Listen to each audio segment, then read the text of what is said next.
We are outdoor adventurers. We enjoy all natural phenomenon, from the smallest of plant life to oceans and tidal waves of clouds. We put ourselves out there, moving our bodies through varying weather and landscapes.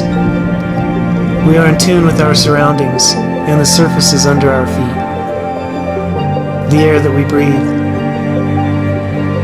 Stopping to enjoy what we see,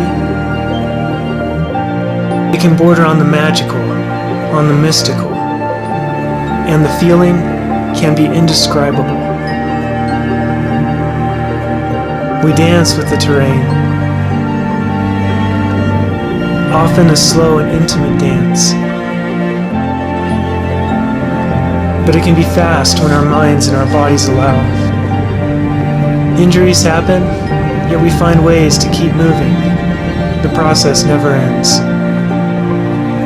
I have myself only one performance goal: to keep moving, to prevent injuries when I can, so that I can adventure outdoors for many years to come.